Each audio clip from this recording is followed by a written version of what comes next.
Hello friends, मी अमरपाली गजानन तुरुकमाने खिल्लारे घेऊन येत आहे माझ्या वाचनप्रेमी या युट्यूब चॅनलवरती 31वी कहाणी सास ससुर ने मिलकर की रुखसाना की रुसवाई। जर तुम्ही माझे मागील व्हिडिओ पाहिले नसतील तर त्याची लिंक डिस्क्रिप्शन बॉक्स मध्ये दिलेली आहे। चॅनलला लाईक, शेअर आणि सबस्क्राईब करायला विसरू नका। धन्यवाद।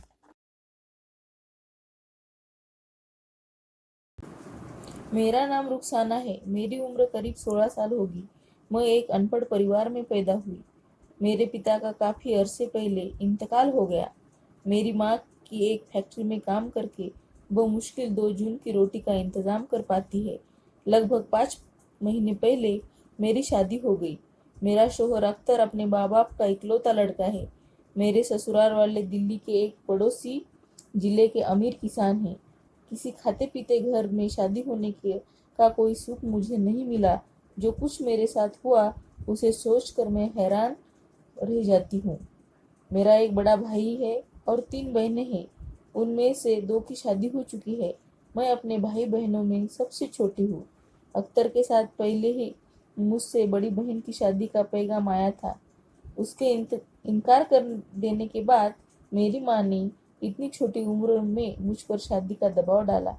मेरी माँ कहती थी कि हमारे गृह राज्य बिहार में एक लड़की की शादी पर 40,000 रुपये खर्च होते हैं। वह अपने खुशनसीब समझ रही थी क्योंकि उसे बड़ी आसानी से किसी खाते पीते घर का इकलौता लड़का मिल गया था। मेरी बड़ी बहन जिसके साथ अख्तर की शादी की बात चल रही थी, आजकल हमारे रिश्तेदारों के यहाँ यह रही है। मेरी माँ और रिश्तेदारों ने उसे शादी के लिए राजी करने की बहुत कोशिश की, लेकिन वह अड़ी रही, यह सोचकर कि मौका हाथ से निकल न जाए। मेरी माँ ने अख्तर के लिए मेरे हाथ की पेशकश कर दी, जिसे उसके परिवार वालों ने मंजूर कर लिया। मेरी मर्जी के खिलाफ दिल्ली के एक स्थानीय काजी ने मेरा निकाह कर डाला। मैं अपनी शादी से खुश नहीं थी, लेकिन यह सोचकर कि शायद इससे मेरी माँ का बोझ कुछ कम हो जाएगा, मैं अख्तर के घर चली गई। मेरा भाई शादीशुदा है और उसको एक लड़की है। वह भी मेरी माँ पर बोझ बना हुआ है। रिक्शा चलाकर वो जो कुछ भी कमाता है उसे शराब में उड़ा देता है। वह कभी घर में कुछ देने के बजाय उल्टे माँ से कुछ पैसे मांग लेता है। मेरी गरीब माँ यह सब कुछ सहते हुए इतने बड़े परिवार का खर्च का बोझ उठाती है। अनपढ़ होने की वजह से मैं अपनी माँ की आर्थिक मदद करने के उद्देश्य से महीने भी 800 रुपये माहवार पर एक खिलौने की फैक्ट्री में काम करती थी। अपनी पूरी तनख्वाह मैं अपनी माँ के हाथ पे रखती थी। शादी के बाद मैंने सोचा कि अब मुझे फैक्ट्री में इतनी कड़ी मेहनत नहीं करनी पड़ेगी, लेकिन हुआ बिल्कुल उल्टा। मेरी हालत पहले से भी ज़्यादा खराब हो गई। मेरे सास ससुर ने मेरे साथ हमेशा बुरा बर्ताव करते थे। शादी से पहले उन्होंने मेरी माँ से वादा किया था कि उम्र कम होने के कारण वे 6 महीने तक मुझे मेरी माँ के साथ रहने देंगे। मेरी माँ ने उनसे साफ कह दिया था कि मेरी बच्चे अभी छोटी है, इसलिए घर गृहस्थी के कामकाज उसे नहीं आते। शादी के बाद वह मुझे सिखाना चाहती थी, लेकिन वैसा नहीं हुआ। दरअसल मुझे कभी भी मेरी माँ से मिलने की इजाज़त नहीं दी गई। एक दिन मेरे जीजा मेरे घर आए। मैंने अपनी सारी तकलीफें उन्हें बताई। उन्होंने इस बाबत मेरे सास ससुर से बात करने की कोशिश की। मेरे ससुर ने न केवल उनकी बेइज्जती कर दी, बल्कि उन्हें थप्पड़ भी झाड़ दिए। मेरे सास ससुर ने मुझसे कहा कि मैं झाड़ू पोछे के साथ साथ सारे घर का खाना भी बनाऊं। मेरे परिवार के साथ मेरे शौहर का ममेरा भाई फहीम और उसकी बहन रजिया भी रहती थी। हालांकि रजिया की शादी हो चुकी थी, लेकिन बड़ी खूंखार औरत होने के कारण उसके शौहर ने उसे छोड़ दिया था। वह मुझे सताने का कोई भी बहाना ढूंढ देती थी और मेरी पिटाई कर देती थी।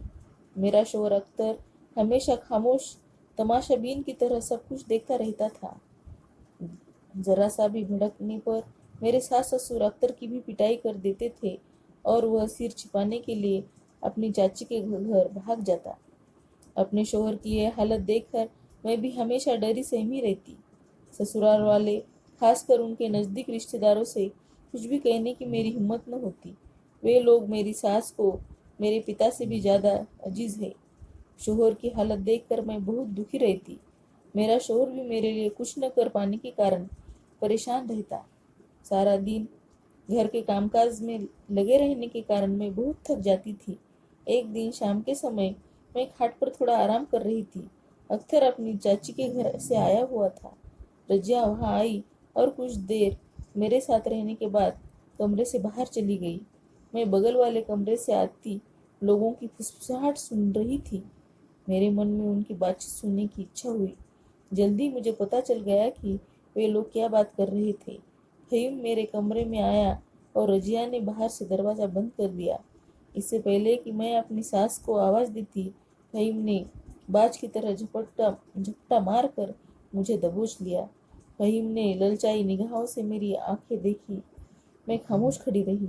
मैं चिल्लाने की आकांक्षा से उसने मेरा मुंह बंद कर दिया। मैं बिल्कुल भी नहीं चिल्लाई, क्योंकि मुझे पता था कि मेरी आवाज़ सुनने वाला कोई नहीं है। दूसरे कमरे में मेरी सास ने बड़ी ऊंची आवाज़ में टेप रिकॉर्डर बजा दिया। फहीम ने मेरी इज्जत लूट ली। मेरे जाते वक्त उसने मुझे धमकाया कि अगर मैंने जुबान खुली तो बहुत खतरनाक नतीजे होंगे। मैंने अपने शोहर समेत किसी से भी यह बात नहीं बताई। अगली शाम को फिर वही सब कुछ दोहराया गया। मैं बहुत डरी हुई थी। दूसरे दिन जब मैं थोड़ा संयत हुई तो अपने पति से सारी बातें एक सांस में कह दी। मेरा शोहर बहुत गुस्से में था। वह फहीम को सबक सिखाना चाहता था, लेकिन मेरे ससुर ने दखल देते हुए अख्तर को ये भला बुरा कहना शुरू कर दिया। हालात बिगड़ गए। मेरे शोहर की उन्होंने इतनी पिटाई की कि उसे ताजिंदगी याद रहेगी। इसे एक तरफा कार्रवाई में मेरे ससुर ने अख्तर से सारे कागज पर अंगूठे भी लगवा लिया। अगले दिन अख्तर ने अपने पिता से 40,000 रुपये कर्ज देने का इल्ज़ाम लगाया गया। मेरे ससुर ने अख्तर से कहा कि यह रकम है जो उन्होंने उसकी शादी में खर्च की थी। अब वे अपना कर्जा लौटाने की मांग करने लगे। अख्तर की समझ में कुछ नहीं आया था। या इलाही, में माजरा क्या है। धमकी और पिटाई से तंग आकर वह अपनी चाची के घर भाग गया। बहरहाल किसी तरह इन हरकतों की भनक मेरी माँ को लग गई। वो मुझे लेने मेरे ससुराल आ गई। काफ़ी नोकझोंक के बाद आखिर वह मुझे अपने साथ ले जाने में कामयाब हो गई। मेरा शोहर भी वही आ गया। वह मुझे बहुत प्यार करता है, लेकिन अपने माता पिता के खिलाफ कुछ नहीं कर सकता। मैं नवज्योति के सलाहकार से संपर्क किया। वे हमारे मामले में शिद्दत से उठाने की तैयारी कर रहे हैं। देखते हैं क्या नतीजा निकलता है। इसमें गलती किसकी है। कभी कभी स्त्रियां स्वयं स्त्री की सबसे बड़ी दुश्मन बन जाती है। नाबालिग लड़कियों की देखभाल करने वाले लोग अक्सर उन्हें घरेलू गुलाम और शोषण का शिकार बना देते हैं। गरीब, अनपढ़ और नासमझ औरतें अपने आप पर एक बोझ होती है और लगातार इसे धोती रहती है।